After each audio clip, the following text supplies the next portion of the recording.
Reincarnation anime hits different when the main character remembers everything. Past life, regrets, and broken cheat codes.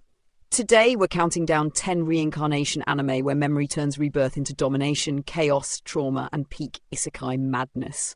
Kicking off with number 10, Wise Man's Grandchild. If reincarnation anime had a tutorial mode, Wise Man's Grandchild would still somehow break it.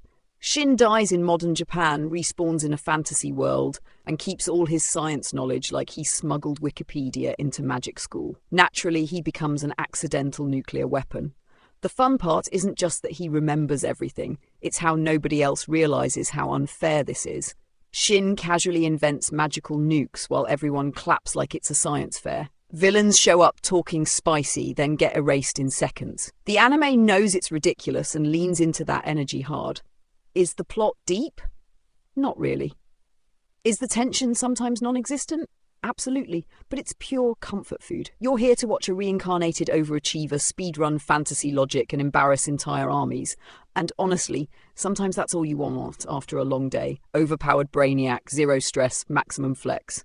Sliding to number 9, the world's finest assassin gets reincarnated as an aristocrat. This anime asks a very specific question. What if the world's deadliest hitman got reincarnated and stayed terrifyingly professional? Lug remembers everything from his past life, including assassination tactics, emotional detachment, and how to ruin lives efficiently. Instead of screaming about friendship, he treats reincarnation like a long-term contract job. What makes this series fun is how calculated everything feels. No wasted moves, no accidental power-ups.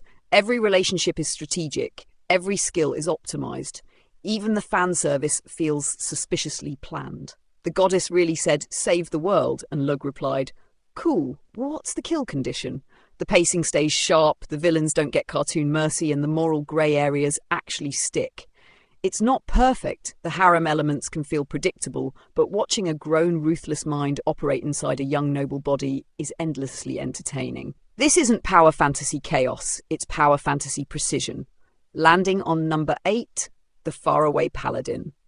Now this one hits different emotionally.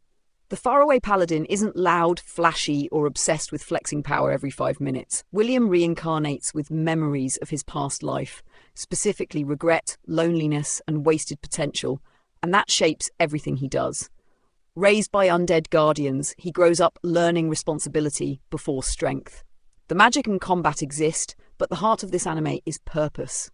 William remembers what it feels like to fail at life, and that memory pushes him to live properly this time. Villains aren't just evil punching bags. They represent temptation, shortcuts, and pride. Some fans call this slow, but honestly, that's the point. It breathes. It reflects. When William finally steps into the world, it feels earned. Not every reincarnation anime needs constant explosions. Sometimes remembering your past life isn't about domination. It's about not repeating the same mistakes, and this anime understands that deeply. Looking at number 7, The Misfit of Demon King Academy. Anos Voldigud reincarnates and remembers everything and immediately chooses violence. Politely. This anime runs on pure audacity. Anos doesn't just know he's powerful, he's offended that the world forgot him. Magic academies? Rigged. Royal bloodlines? Fraudulent. Logic? Optional. Watching Anos casually resurrect himself mid-fight just to make a point is still hilarious. What makes the memory aspect fun is how he constantly corrects history in real time. Teachers say something wrong, Anos rewrites reality. Enemies monologue, Anos interrupts with instant death. It's aggressively unserious in the best way. Are side characters deep? Not really. Does the power scaling make sense? Absolutely not. But that's the charm. This anime isn't asking for realism, it's daring you to keep up.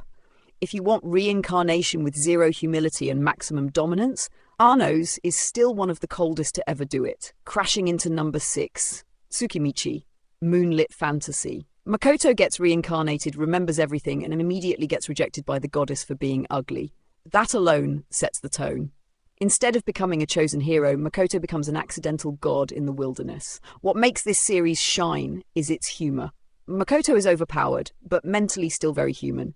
He's polite, tired, and constantly done with everyone's nonsense. His memories ground him, making his reactions hilarious when monsters worship him like a deity. The supporting cast steals scenes, dragons, spiders, and demons all treating Makoto like their landlord. The villains are annoying on purpose, and watching them get humbled never gets old. Tsukimichi thrives on contrast, epic power mixed with social awkwardness. It doesn't rush emotional beats, but it never drags either. This is reincarnation anime that remembers to have fun without forgetting character growth, sliding confidently to number 5, That Time I Got Reincarnated as a Slime. Rimuru Tempest might look adorable, but don't get it twisted. This is one of the smartest reincarnations out there. Rimuru remembers his past life and uses that knowledge to build an entire nation from scratch. Economics, diplomacy, monster rights. This anime casually turns world building into a flex. What makes it addictive is how problems aren't solved by brute force alone. Yes, Rimuru can delete armies, but he'd rather negotiate, evolve systems, and stack allies. Villains often underestimate him, which never ends well. The memory aspect keeps Rimuru relatable. He understands human fear, ambition, and politics, even while ruling monsters. Some arcs get a little too cozy and pacing can dip, but when the stakes rise, Slime delivers hard. It's not just reincarnation. It's reincarnation with leadership goals and consequences. Rolling into number 4, the beginning after the end. King Grey dies and reincarnates as Arthur Leywin, fully aware of his past life as a ruthless ruler. This anime, well, adaptation hype aside, hits because Arthur remembers the cost of strength. He was powerful before, but alone. Now, he grows up surrounded by family, love, and danger, all while knowing how easily power can corrupt. Training arcs actually matter here. Arthur isn't reckless, he's cautious, calculating, and sometimes emotionally distant. Villains feel threatening because Arthur knows what unchecked ambition looks like. The magic system is layered, the world feels hostile, and consequences don't magically disappear. This is reincarnation with trauma attached, not edgy for shock value, but reflective. Watching Arthur balance childlike moments with the mindset of a former king makes every decision heavier. It's slow burn intensity, done right. Now hitting number 3, Jobless Reincarnation Mushoku Tensei. But trust me, number 3, it'll mess with your head in the best way possible. Rudeus remembers everything, and that's exactly why this anime divides fans. His past life was messy, uncomfortable, and full of regret, and the show refuses to sanitize that. Growth here isn't instant. It's awkward, ugly, and painfully human. Rudeus improves, then backslides, then improves again. The world building is insane. The animation flexes constantly and emotional beats hit harder because Rudeus knows how badly he wasted his first life. Villains aren't just obstacles, they're consequences. This isn't a feel-good power fantasy. It's reincarnation as therapy with swords. If you want a perfect hero, look elsewhere. If you want one of the most honest portrayals of second chances in anime, this belongs near the top. Approaching number 2, The Eminence in Shadow. Sid reincarnates, remembers everything, and chooses maximum delusion. This man doesn't want to save the world. He wants to roleplay as a background character secretly controlling everything, and somehow reality bends to support his nonsense. What makes this anime special is how serious everyone else is compared to Sid's unhinged commitment to the bit. He thinks he's pretending. He's not.